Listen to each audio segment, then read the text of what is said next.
Raghava vision செய்திகளுக்காக சரிதா புண்ணியமூர்த்தி. விரிவான செய்திகளை காணும் முன் இன்றைய முக்கிய செய்திகள். புதுச்சேரியில் மதுபானங்களின் விலை உயர்வு, மது பிரியர்கள் வருத்தம். திருட்டுப்பழி சுமத்தப்பட்ட பெண்ணின் கணவர் மனவேதனை தாங்காமல் உயிரிழப்பு. காவல்துறையினரை கண்டித்து விசிக கம்யூனிஸ்ட் கட்சியினர் ஆர்ப்பாட்டம். புதுச்சேரியில் போலி மதுபானம் தயாரித்த 5 பேர் கைது. வேளாண் துறை அமைச்சர் தேனி ஜெயக்குமாரை பதவி விலக கோரி காங்கிரஸ் கட்சியினர் சட்டசபை நோக்கி பேரணி. இனி விரிவான செய்திகள். புதுச்சேரியில் நிதி நெருக்கடியை சமாளிக்க மதுபானங்களின் விலை உயர்த்தப்பட்டுள்ளது. புதுச்சேரியில் கலால் வரி மாற்றி அமைக்கப்பட்டுள்ளதால் புதுச்சேரியில் மதுபானங்கள் மீதான விலை அதிரடியாக உயர்த்தப்பட்டுள்ளது. புதுச்சேரி மதுபானங்கள் மீது கலால் துறைக்கு செலுத்தும் வரி திருத்தம் செய்யப்பட்டு மாற்றி அமைக்கப்பட்டுள்ளது. அதன்படி இந்தியாவில் தயாரிக்கப்படும் அனைத்து வகை மது வகைகளுக்கும் 1 லிட்டர் 85 ரூபாய் முதல் 325 ரூபாய் வரை உயர்த்தப்பட்டுள்ளது. இதேபோல் பீர் வகைகள் 33 ரூபாய் முதல் 42 ரூபாய் வரையும், ஒயின் உள்ளிட்ட மதுபானங்கள் 50 ரூபாய் முதல் 145 ரூபாய் வரையும் உயர்த்தப்பட்டுள்ளது. மேலும் இந்த விலை உயர்வானது உடனடியாக அமல்படுத்தப்படும் என கலால் துறை சார்பில் தெரிவிக்கப்பட்டுள்ளது. புதுச்சேரியில் கடந்த 2 ஆண்டுகளுக்கு முன் கொரோனா நேரத்தில் கூடுதல் வரியாக 25% மதுபான விலை உயர்த்தப்பட்ட நிலையில் தற்பொழுது மீண்டும் விலை உயர்த்தப்பட்டுள்ளது. புதுச்சேரியின் அதிகபட்ச வருவாய் கலால் துறை மூலம் கிடைக்கின்றது. இதுபோன்ற சூழலில் கடந்த பட்ஜெட்டில் முதியோர் உள்ளிட்ட உதவித்தொகைகள் உயர்வு, மஞ்சள் அட்டை குடும்ப பெண்களுக்கு 1000 ரூபாய், சிவப்பு நிற அட்டை குடும்ப தலைவிகளுக்கு 2500 ரூபாய் உள்ளிட்ட பல்வேறு அறிவிப்புகளை செயல்படுத்த நிதி பற்றாக்குறை நிலவுகின்றது. இதனை ஈடுகட்டும் வகையில் அரசானது பெட்ரோல், டீசல் விலையை உயர்த்தியது. தற்பொழுது கலால் வரியும் உயர்த்தப்பட்டுள்ளது. புதுச்சேரியில் மதுபானங்கள் விலை உயர்வு மது பிரியர்களை அதிர்ச்சியில் ஆழ்த்தியுள்ளது. தொழிற்சாலைகளிலிருந்து இறக்குமதி செய்யப்படும் உள்நாடு, அயல்நாடு, சாதாரண பிராண்டுகள், பிரீமியம் பிராண்டுகள், ஒரு பெட்டிக்கு இவ்வளவு என பல்வேறு நிலைகளில் வரி விதிப்பு இருக்கும். இதன் மூலம் மதுபானங்கள், பிராந்தி, ரம், வோட்கா, ஜின், ஒயின், பீர், விஸ்கி போன்ற மதுபானங்கள் விலை பல்வேறு நிலைகளில் மாறுபடும். ஒரு பாட்டிலுக்கு எவ்வளவு விலை என்பது கலால் துறை இணையதளத்தில் விரிவாக வெளியாகும். தற்பொழுது கடைகளில் உள்ள பழைய மதுபானங்கள் அனைத்தும் விற்று முடிந்த பிறகே உயர்த்தப்பட்ட விலையை கடைக்காரர்கள் வசூலிக்க வேண்டும் என கலால் துறை தெரிவித்துள்ளது. புதுச்சேரியில் திருட்டு பழி சுமத்தப்பட்ட பெண்ணின் கணவர் மனவேதனை தாங்காமல் உயிரிழந்த சம்பவத்தால் காவல்துறையினரை கண்டித்து விசிக மற்றும் கம்யூனிஸ்ட் கட்சியினர் ஆர்ப்பாட்டத்தில் ஈடுபட்டனர். தவளக்குப்பம் அருகே உள்ள புதுக்குப்பத்தில் லே பாண்டி எனும் தனியார் ஹோட்டல் செயல்பட்டு வருகின்றது. இங்கு புதுக்குப்பத்தைச் சேர்ந்த அர்ஜுனன் என்பவரது மனைவி கலையரசி என்பவர் கடந்த 3 வருடங்களாக ஹவுஸ் கீப்பிங்காக வேலை செய்து வருகிறார். இந்நிலையில் கடந்த 11ஆம் தேதி ஹோட்டலில் தங்கியிருந்த சுற்றுலா பயணி ஒருவர் போன் மூலம் தான் தங்கியிருந்த அறையில் விலை உயர்ந்த மோதிரம் ஒன்று காணவில்லை என தெரிவித்துள்ளார். இதனால் ஹோட்டல் நிர்வாகம் அங்கு வேலை செய்யும் கலையரசியிடம் விசாரணை நடத்த தவளக்குப்பம் காவல் நிலையத்தில் கூறியுள்ளனர். அதன் அடிப்படையில் sub inspector Shanmuga Sathya, ASI Suresh, குற்றப்பிரிவு காவலர் வசந்த், பிருந்தா ஆகியோர் கலையரசியை அன்று மாலை தவளக்குப்பம் காவல் நிலையம் அழைத்து வந்து விசாரணை நடத்தினர். நள்ளிரவு வரை நடைபெற்ற விசாரணையின் போது கணவர் அர்ஜுனன் கண்முன்னே கலையரசியை தகாத வார்த்தையால் திட்டி திருட்டு வழக்கை ஒத்துக்கொள்ளும்படி அடித்து ஷூ காலால் உதைத்ததாகவும் கூறப்படுகின்றது. கணவர் கண்முன்னே இந்த செயல் நடந்ததால் மனவேதனையில் இருந்த கணவர் அர்ஜுனன் மயங்கி கீழே விழுந்தார். அவரை மீட்டு புதுவை அரசு மருத்துவமனையில் அனுமதிக்கப்பட்டு தொடர்ந்து சிகிச்சையில் இருந்து வந்தவர் நேற்று முன்தினம் சிகிச்சை பலனின்றி உயிரிழந்தார். ஆனால் மோதிரம் திருடு போகவில்லை என சுற்றுலா பயணி கூறியதின் பேரில் கலையரசி குற்றமற்றவர் என தெரிய வந்துள்ளது. எனவே காவல் நிலையத்தில் மனைவியை அடித்து துன்புறுத்தியதால் மனவேதனையில் கணவர் மயங்கி விழுந்து இறந்தார் என்றும், எனவே இதற்கு நியாயம் கிடைக்கும் வரை இறந்தவரின் உடலை வாங்க மறுத்துவிட்டனர் அவரது உறவினர்கள். இதற்கு காரணமான sub inspector Shanmuga Sathya, ASI Suresh, குற்றப்பிரிவு காவலர் வசந்த் மற்றும் மகளிர் காவலர் பிருந்தா ஆகியோர் மீது புதுச்சேரி அரசும் காவல்துறையும் உரிய நடவடிக்கை எடுக்க வலியுறுத்தியும், பாதிக்கப்பட்ட குடும்பத்திற்கு உரிய நிவாரணம் வழங்க வலியுறுத்தியும் தவளக்குப்பம் 4 முனை சந்திப்பில் விசிக மற்றும் கம்யூனிஸ்ட் கட்சிகள் சார்பில் கண்டன ஆர்ப்பாட்டம் மற்றும் காவல் நிலைய முற்றுகை போராட்டம் நடைபெற்றது. இந்த போராட்டத்தில் விசிக முதன்மை செயலாளர் தேவபொழிலன், அமுதவன், கம்யூனிஸ்ட் கட்சி ராஜாங்கம், பெருமாள், ராமச்சந்திரன், விசிக தமிழ்மாறன், செல்வநந்தன், அரிமா தமிழன், கார்முகிலன், எழில்மாறன் உள்ளிட்ட 200க்கும் மேற்பட்டோர் தவளக்குப்பம் 4 முனை சந்திப்பிலிருந்து கண்டன கோஷமிட்டபடி பேரணியாக சென்று காவல் நிலையத்தை முற்றுகையிட்டனர். அப்போது காவல் நிலையத்தை காவலர்கள் பேரிகார்டுகள் அமைத்து கேட்டை இழுத்து பூட்டி பாதுகாத்தனர். அதனைத் தொடர்ந்து அவர்களை காவல் நிலையம் எதிரே கடலூர் பாண்டி பிரதான சாலையில் பேரிகார்டுகள் அமைத்து இன்ஸ்பெக்டர் கலைச்செல்வன் தலைமையில் சப் இன்ஸ்பெக்டர் முருகானந்தம் உள்ளிட்ட 30க்கும் மேற்பட்ட காவலர்கள் தடுத்து நிறுத்தினர். இதனையடுத்து போராட்டம் நடத்தியவர்களை இன்ஸ்பெக்டர் கலைச்செல்வன் காவல் நிலையம் அழைத்து உரிய நடவடிக்கை எடுப்பதாக பேச்சுவார்த்தை நடத்தினார். இதற்கு தகுந்த நடவடிக்கை எடுக்காத பட்சத்தில் மாநில அளவில் மிகப்பெரிய போராட்டம் நடத்தப்படும் என அவர்கள் தெரிவித்தனர். புதுச்சேரியில் போலி மதுபானம் தயாரித்த வழக்கில் 5 பேர் கைது செய்யப்பட்டுள்ளனர். புதுச்சேரி மாநிலம் வில்லியனூர் பகுதியிலிருந்து வானூர் அருகேயுள்ள பூத்துறை வழியாக கடந்த 9ஆம் தேதி மது பாட்டில்கள் கடத்திய வேனை விழுப்புரம் மத்திய நுண்ணறிவு பிரிவு போலீசார் பறிமுதல் செய்தனர். அதில் 10,000 போலி மதுபான பாட்டில்கள் இருப்பது கண்டுபிடிக்கப்பட்டது. இது தொடர்பாக ஆரோவில் போலீசார் வழக்கு பதிவு செய்து வேனை ஓட்டி வந்த திருச்சி கருமண்டபம் சமத்துவ நகரைச் சேர்ந்த சின்னசாமி என்பவரது மகன் கருத்தபாண்டி என்பவரை கைது செய்து விசாரித்தனர். அவர் கொடுத்த தகவலின் பேரில் சேலம் மாவட்டம் ஆத்தூர் அடுத்த ராமநாதபுரத்தைச் சேர்ந்த சிதம்பரம் என்பவரது மகன் சித்திக், மரக்காணம் அனுமந்தே செட்டிக்குப்பத்தைச் சேர்ந்த குப்புசாமி என்பவரது மகன் ராஜசேகர், புதுச்சேரி கோரிமேடு பீமன் நகரைச் சேர்ந்த ஸ்டீஃபன் என்பவரது மகன் பால் ஜோஸ் உட்பட 9 பேரை கைது செய்து விசாரித்தனர். அதில் வில்லியனூர் அடுத்த உளவாய்க்காலில் காலியாக இருந்த இடத்தை வாடகைக்கு எடுத்து போலி தொழிற்சாலை நடத்தி வந்ததும், அங்கு தயாரிக்கப்பட்ட மது பாட்டில்களை சென்னை பகுதியில் கள்ளத்தனமாக விற்பனை செய்து வந்ததும் தெரிய வந்தது. இதனையடுத்து போலீசார் அந்த தொழிற்சாலையை ஆய்வு செய்து மதுபானம் தயாரிக்க பயன்படுத்தப்பட்ட மூலப்பொருட்களை பறிமுதல் செய்தனர். இந்த வழக்கில் தலைமறைவான முக்கிய நபரான சக்திவேல் என்பவரை ஆரோவில் போலீசார் கைது செய்து விசாரித்தனர். அதில் போலி மதுபானங்கள் தயாரிக்க ஏற்கனவே கைது செய்யப்பட்ட ராஜசேகர் என்பவரின் மூலம் எரி சாராயம் வாங்கி பூமிக்கு அடியில் புதைத்து வைத்தது தெரிய வந்தது. அதன் பேரில் இந்த வழக்கில் போலி மதுபானம் தயாரிக்க புதுச்சேரி பகுதியில் இருந்து சாராயம் கொடுத்து உதவிய மண்ணாடிப்பட்டு பகுதியைச் சேர்ந்த மாயக்கண்ணன் என்பவரது மகன் சத்தியமூர்த்தி மற்றும் சாராயத்தை பதுக்கி வைத்த மரக்காணம் மாரியம்மன் கோவில் தெருவைச் சேர்ந்த கண்ணாயிரம் என்பவரது மகன் ரவிச்சந்திரன், டி நல்லாலம் பகுதியைச் சேர்ந்த ஜெயசங்கர் என்பவரது மகன் பிரகாஷ், கழிக்குப்பத்தைச் சேர்ந்த மோகன் என்பவரது மனைவி அருள்மொழி ஆகியோரையும் போலீசார் கைது செய்தனர். அவர்களிடமிருந்து 75 லிட்டர் எரி சாராயத்தையும் பறிமுதல் செய்தனர். வேளாண் துறை அமைச்சர் தேனி ஜெயக்குமார் பதவி விலக கோரி காங்கிரஸ் கட்சியினர் சட்டமன்றம் நோக்கி பேரணியாக சென்றனர். புதுச்சேரியில் வேளாண் துறை அமைச்சர் தேனி ஜெயக்குமாரின் குடும்பத்தாருக்கு சொந்தமான இடத்தில் சட்டவிரோத சந்தன எண்ணெய் தொழிற்சாலை மற்றும் போலி மதுபான ஆலையை நடத்தியதாக தமிழக காவல்துறையினரால் கண்டுபிடிக்கப்பட்டது. இந்த விவகாரம் புதுச்சேரி அரசியலில் பெரும் பரபரப்பை ஏற்படுத்தியது.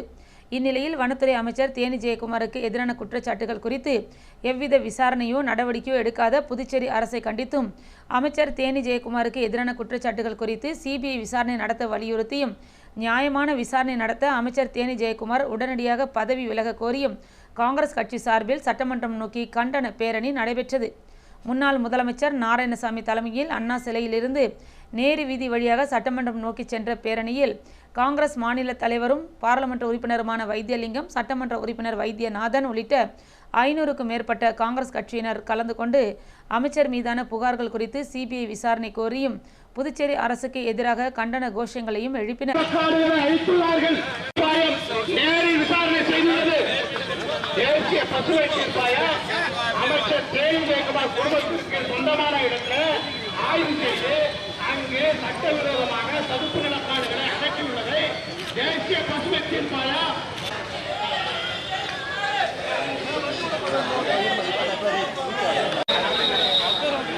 புதுச்சேரியில் ஏனாம் பிராந்தியத்தில் நூற்றுக்கணக்கான மீன்கள் சாலையில் அணிவகுத்து சென்ற காட்சி வைரலாகி வருகின்றது. ஆந்திர மாநிலம் காக்கிநாடா மாவட்டத்தின் அருகே அமைந்துள்ளது புதுச்சேரி ஏனாம் பிராந்தியம். இதற்கு அருகில் ஆந்திராவின் மும்முடி வரம் தொகுதியும் அமைந்துள்ளது. இங்கு ஆறுகள், குளங்களில் பெர்ச் மீன் எனப்படும் ஊளி மீன் அதிக அளவில் கிடைக்கின்றது. இத்தகைய நன்னீர் மீன்கள் சிறு மீன்கள், பூச்சிகள், தாவரங்களை உட்கொள்ளும் பழக்கம் கொண்டவை. மழை பெய்திருந்த நேரத்தில் அருகில் உள்ள நீர்நிலைகளிலிருந்து 100க்கும் மேற்பட்ட மீன்கள் ஒரே நேரத்தில் வெளியேறி சாலையில் அணிவகுத்து சென்றுள்ளது. இதனை ஏனாம் பகுதியைச் சேர்ந்த ஒருவர் வீடியோவாக எடுத்து வெளியிட்டுள்ளார். இத்தகைய மீன்கள் நீர்நிலையை விட்டு வெளியேறினாலும் 8 மணி நேரத்திற்கும் மேலாக தாக்கு பிடிக்கக்கூடியவை. இதன் பின்பகுதியில் உள்ள செதில்கள் மூலம் நிலத்தில் வளைந்து நெளிந்து செல்ல முடியும். சில நேரங்களில் இந்த மீன்கள் மரம் ஏறுவது கூட உண்டு.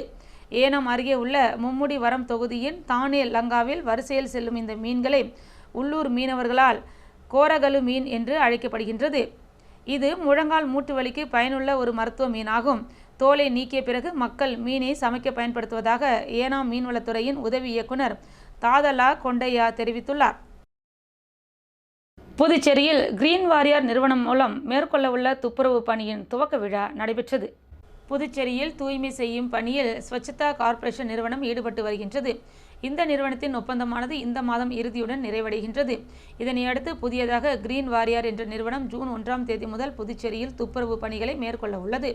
இதற்கான துவக்க விழா கோரிமேடு அப்பா பைத்தியசாமி கோவில் வளாகத்தில் நடைபெற்றது.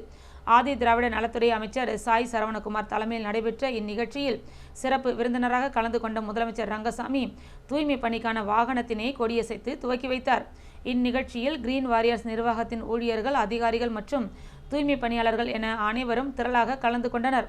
கிரீன் வாரியர்ஸ் நிறுவனமானது புதுச்சேரியில் நாள் ஒன்றுக்கு சேகரிக்கப்படும் 300 டன் குப்பைகளை குருமாம்பேட்டில் உள்ள குப்பை கிடங்கில் கொட்டப்பட்டு அங்கு மக்கும் குப்பை, மக்காத குப்பை என தரம் பிரித்து அவற்றினை மறுசுழற்சி செய்து விவசாயத்திற்கு பயன்படுத்த தேவையான தொழில்நுட்பங்களுடன் இந்த நிறுவனம் செயல்பட உள்ளது. மேலும் காற்று மாசு ஏற்படாத வகையில் குப்பை அள்ளுவதற்கு 300 பேட்டரி வாகனங்கள் பணியில் பயன்படுத்தப்பட உள்ளது என்பது குறிப்பிடத்தக்கது.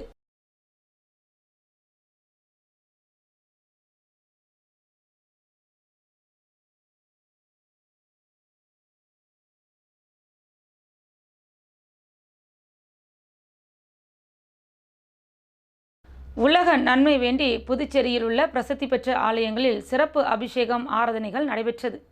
அக்னி நட்சத்திரம் இன்றுடன் முடிவடையும் நிலையில் உலக நன்மை வேண்டி புதுச்சேரியில் பிரசித்தி பெற்ற ஆலயங்களில் சுவாமிகளுக்கு சிறப்பு அபிஷேகம் மற்றும் ஆராதனைகள் நடைபெற்றது. இதன் ஒரு பகுதியாக புதுச்சேரி அடுத்த மொரட்டாண்டியில் எழுந்தருளியிருக்கும் உலகத்திலேயே 72 அடி உயரம் கொண்ட மகா ஸ்ரீ பிரித்யங்கரா தேவிக்கு உலக நன்மை வேண்டியும் 1008 லிட்டர் பால், தயிர் மற்றும் 1008 இளநீர் அபிஷேகம் நடைபெற்றது. இதில் புதுச்சேரி மற்றும் சுற்றுப்புறத்தில் உள்ள ஏராளமான பக்தர்கள் கலந்து கொண்டு பிரித்யங்கரா தேவியை தரிசனம் செய்தனர். இந்நிகழ்ச்சிக்கான ஏற்பாடுகளை ஆலய நிர்வாகிகள் செய்திருந்தனர். இதேபோன்று உலக புகழ்பெற்ற அருள்மிகு மணக்குள விநாயகர் ஆலயத்தில் உலக நன்மை வேண்டி மணக்குள விநாயகரான மூலவருக்கு 1008 இளநீர் அபிஷேகம் நடைபெற்றது. தொடர்ந்து உற்சவருக்கு பல்வேறு அபிஷேக ஆராதனைகளும் நடைபெற்றது. இதில் புதுச்சேரி மட்டுமின்றி புதுச்சேரிக்கு வருகை புரிந்த பல்வேறு சுற்றுலா பயணிகளும் அருள்மிகு மணக்குள விநாயகரை தரிசனம் செய்து சென்றனர். இந்நிகழ்ச்சிக்கான ஏற்பாடுகளை அருள்மிகு மணக்குள விநாயகர் கோவில் நிர்வாகிகள் செய்திருந்தனர்.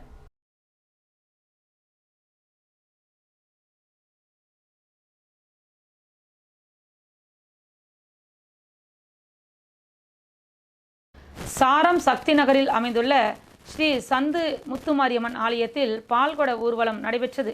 புதுச்சேரி சாரம் சக்தி நகர் பகுதியில் எழுந்தருளியுள்ள அருள்மிகு ஸ்ரீ சந்து முத்து மாரியம்மன் ஆலயத்தில் 11ஆம் ஆண்டு அக்னி நட்சத்திர நிவர்த்தியை முன்னிட்டு பால்குட ஊர்வலம் மற்றும் அபிஷேகம் நடைபெற்றது. முன்னதாக பிள்ளைத்தோட்டம் ஆனந்த முத்துமாரியம்மன் ஆலயத்திலிருந்து நூற்றுக்கணக்கான பக்தர்கள் பால்குடங்கள் ஏந்தி ஊர்வலமாக சென்று சக்தி நகர் சந்து முத்துமாரியம்மன் ஆலயம் வந்தடைந்து மூலவருக்கு சிறப்பு பால் அபிஷேகங்கள் நடைபெற்றது. அதனைத் தொடர்ந்து சிறப்பு அலங்காரத்தில் மகா தீபாராதனைகள் காண்பிக்கப்பட்டு பக்தர்களுக்கு பிரசாதங்கள் வழங்கப்பட்டது. இந்நிகழ்ச்சியில் ஏராளமான பக்தர்கள் கலந்து கொண்டு சுவாமி தரிசனம் செய்தனர். இந்நிகழ்ச்சிக்கான ஏற்பாடுகளை ஆலய நிர்வாக குழுவினர், ஊர் பொதுமக்கள் இணைந்து செய்திருந்தனர். மதகடிப்பட்டு பாளையம் பகுதியில் புதிய ஆழ்துளை கிணறு அமைக்கப்பட்டு பொதுமக்களின் பயன்பாட்டிற்கு துவக்கி வைக்கப்பட்டது. புதுச்சேரி மாநிலம் மண்ணாடிப்பட்டு கொம்யூன், திருபுவனை சட்டமன்ற தொகுதிக்குட்பட்ட மதகடிப்பட்டு பாளையம் மற்றும் திருபுவனை பாளையம் கிராமங்களில் தற்பொழுது நிலவி வரும் குடிநீர் பற்றாக்குறையை போக்க ஐயனார் கோவில் அருகில் பொதுப்பணித்துறை மூலம் 14,50,000 ரூபாய் திட்ட மதிப்பீட்டில் புதிய ஆழ்துளை கிணறு அமைத்தல் மற்றும் அதனை சார்ந்த பணிகள் மேற்கொள்ளப்பட்டது. இதில் ஐயனார் கோவில் அருகாமையில் உள்ள சமாதி அருகில் ஒரு ஆழ்துளை கிணறு அமைக்கப்பட்டுள்ளது. நீர்மூழ்கி மோட்டார் பொருத்தப்பட்டு அதனை சார்ந்த பணிகள் மேற்கொள்ளப்பட்டது. புதிய ஆழ்குழாய் கிணற்றிலிருந்து கீழ்நிலை நீர்த்தேக்க தொட்டிக்கு குடிநீர் செல்லும் வகையில் உந்து குழாய் இணைப்புகள் பணிகள் செய்யப்பட்டுள்ளது. இந்த குடிநீர் திட்டத்துக்கான அனைத்து பணிகளும் முடிக்கப்பட்டு பொதுமக்களின் பயன்பாட்டிற்கு இன்று திருபுவனை தொகுதி சட்டமன்ற உறுப்பினர் அங்காளன் தொடங்கி வைத்தார். இந்நிகழ்ச்சியில் பொதுப்பணித்துறை பொது சுகாதார கோட்ட கிராம குடிநீர் திட்ட உதவி பொறியாளர் பீனா ராணி, இளநிலை பொறியாளர் சுதர்சனம், மண்ணாடிப்பட்டு கொம்யூன் பஞ்சாயத்து ஆணையர் எழில்ராஜன், உதவி பொறியாளர் மல்லிகார்ஜுனன், இளநிலை பொறியாளர் பாஸ்கர் மற்றும் ஊர் பொதுமக்கள், சட்டமன்ற உறுப்பினரின் ஆதரவாளர்கள் ஏராளமானோர் கலந்து கொண்டு சிறப்பித்தனர். இத்திட்டத்தின் மூலம் மதகடிப்பட்டு பாளையம் மற்றும் திருபுவனை பாளையம் கிராமங்களில் உள்ள 7000 நபர்கள் பயன்பெறுவார்கள் என்பது குறிப்பிடத்தக்கது.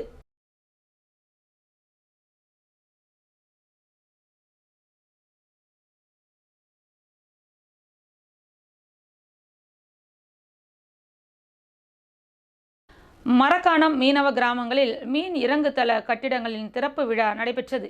விழுப்புரம் மாவட்டம் மரக்காணம் ஒன்றியத்திற்குட்பட்ட அணிச்சங்குப்பம் மற்றும் புதுக்குப்பம் ஆகிய மீனவ கிராமங்களில் தமிழக அரசு சார்பில் 7 கோடி ரூபாய் மதிப்பீட்டில் மீன் இறங்குதள வளாகங்கள் கட்டப்பட்டுள்ளது.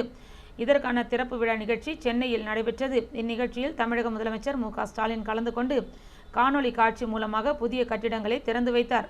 இங்கு கட்டப்பட்டுள்ள மீன் இறங்குதள வளாகங்களை தமிழக முதல்வர் மு.க. ஸ்டாலின் காணொலி மூலம் திறந்து வைத்ததை தொடர்ந்து விழுப்புரம் மாவட்ட கலெக்டர் ஷேக் அப்துல் ரஹ்மான் மரக்காணம் அருகே அனிச்சங்குப்பம் மீனவர் கிராமத்தில் கட்டப்பட்டுள்ள மீன் இறங்குதள வளாக கட்டிடங்களை குத்து விளக்கேற்றி வைத்து அங்கு அமைக்கப்பட்டிருந்த நிகழ்ச்சிக்கான கல்வெட்டையும் திறந்து வைத்து பொதுமக்களின் பயன்பாட்டிற்கு ஒப்படைத்தார்.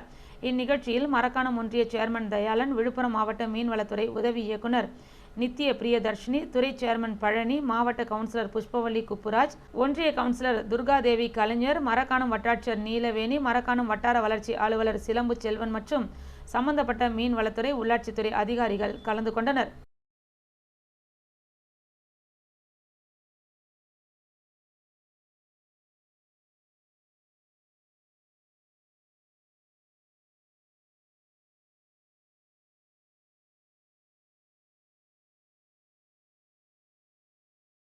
விநாயகம்பட்டு வம்புப்பட்டு பகுதியில் தமிழக வெற்றிக் கழகத்தினர் சார்பில் அன்னதானம் வழங்கப்பட்டது. தமிழக வெற்றிக் கழகத்தின் தலைவர் விஜயின் அறிவுறுத்தலின்படி கழக பொதுச் செயலாளர் ஆனந்தின் சொல்லுக்கிணங்க மாநில செயலாளர் சரவணன் வழிகாட்டியபடி தமிழக வெற்றிக் கழகம் புதுச்சேரி மாநிலம் திருபுவனை தொகுதி கிளை நிர்வாகி அசோக் மற்றும் கிளை நிர்வாகி பூவரசன் இருவரின் ஏற்பாட்டில் உலக பட்டினி தினத்தை முன்னிட்டு விநாயகம்பட்டு மற்றும் வம்புப்பட்டு பகுதிகளில் பொதுமக்களுக்கு பயன்பெறும் வகையில் உணவு வழங்கப்பட்டது. இந்நிகழ்ச்சியில் திருபுவனை தொகுதி நிர்வாகி ராஜா முன்னிலை வகித்தார். மேலும் இந்நிகழ்ச்சியில் மகேஷ், ரகுநாத், பார்த்திபன், ராம், சிவா, ரெக்சன், ஏழுமலை, முத்துலிங்கம், சந்துரு, ஆனந்த், பிரகாஷ், திருப்பதி, தங்கேஷ், அலெக்ஸ், ஜெலீல், கழக தோழர்கள், தோழிகள், தொண்டர்கள் என அனைவரும் கலந்து கொண்டு நிகழ்ச்சியை சிறப்பித்தனர். புதுச்சேரி அறுபடை வீடு மருத்துவக் கல்லூரி வளாகத்தில் அமைந்துள்ள விநாயகா மிஷன் ஆராய்ச்சி நிறுவனத்தின் அலைடு ஹெல்த் சயின்ஸ் துறையின் மாணவர்கள் மத்திய அரசு ஆயுஷ் நடத்திய யோகா மகோற்சவ விழாவில் பங்கேற்றனர். இந்நிகழ்ச்சி பல்கலைக்கழகத்தின் வேந்தர் டாக்டர் கணேசன் வழிகாட்டுதல்களின்படி, கல்லூரியின் டீன் மற்றும் பேராசிரியர் டாக்டர் செந்தில்குமார் அறிவுறுத்தலின்படி, கல்லூரியின் இயக்குனர் பேராசிரியர் ஆண்ட்ரூ ஜான் தூண்டுதலின்படி மாணவர்கள் பங்கேற்றனர். கல்லூரியைச் சேர்ந்த 50க்கும் மேற்பட்ட மாணவர்கள் பங்கேற்று பயனடைந்தனர். இந்நிகழ்ச்சிக்கான ஏற்பாடுகளை கல்லூரி நிர்வாக அதிகாரி சந்துரு மற்றும் கல்லூரியின் நாட்டு நலப்பணி திட்ட ஒருங்கிணைப்பாளர்கள் மற்றும் கல்லூரியின் உடற்கல்வியல் ஒருங்கிணைப்பாளர்கள் செய்திருந்தனர்.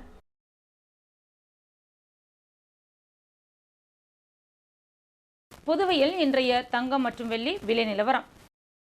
தங்கம் 1 கிராம் 8,935 ரூபாய். தங்கம் 1 பவுன் 71,480 ரூபாய். வெள்ளி 10 கிராம் 1,080 ரூபாய். மீண்டும் இன்றைய முக்கிய செய்திகள்.